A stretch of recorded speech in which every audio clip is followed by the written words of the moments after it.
Manchester City, eh?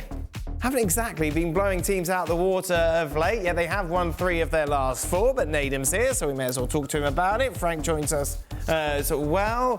102 shots and 7 goals, Nedum. That's like your tally back in the day. You think I had that many shots? You've lost your mind, Dan. Lost your mind.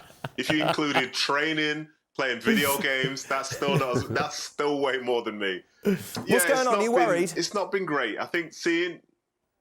am I worried?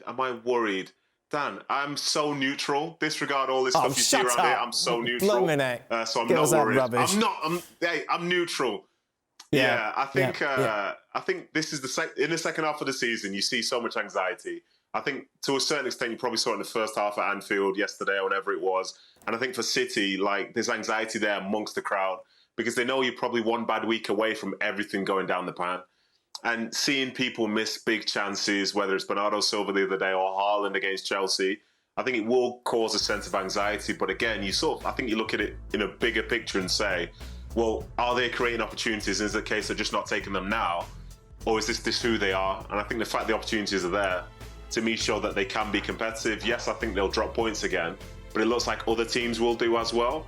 And while they aren't necessarily blowing teams out the water, like I saw the game against Copenhagen, like they basically gave Copenhagen a goal. It was a good finish, but it came from a mistake at the back. And I think for City, they have creative players around. It'll be interesting to see how injured Kevin De Bruyne is at this moment in time.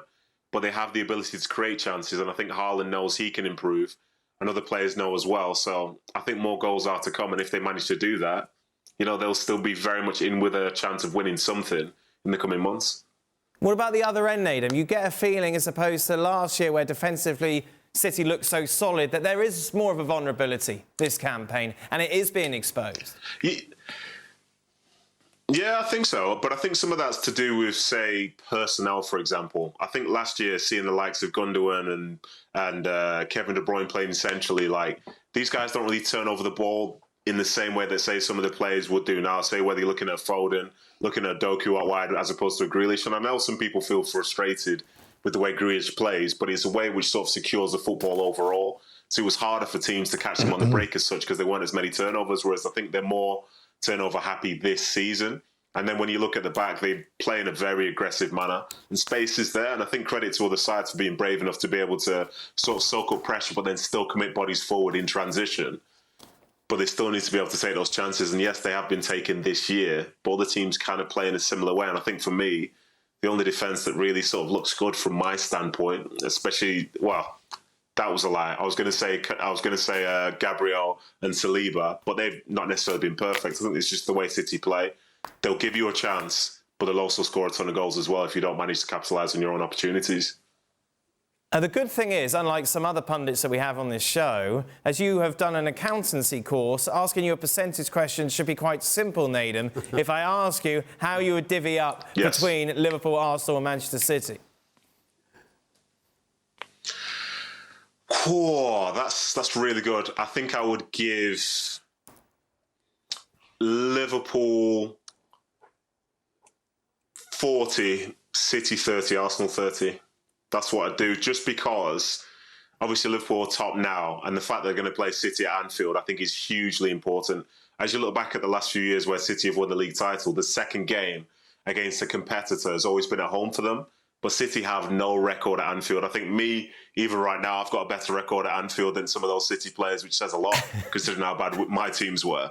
So I think that matters, and I think from the Arsenal perspective, that game is going to be key, because say if there's a draw and Arsenal continue to be in the form that they're in, before you know it, they might get the chance to jump up just that little bit higher and be really competitive, especially knowing that they've got to play City as well. So I'd go 40 Liverpool and then 30-30, but as you can see, there's very little in it.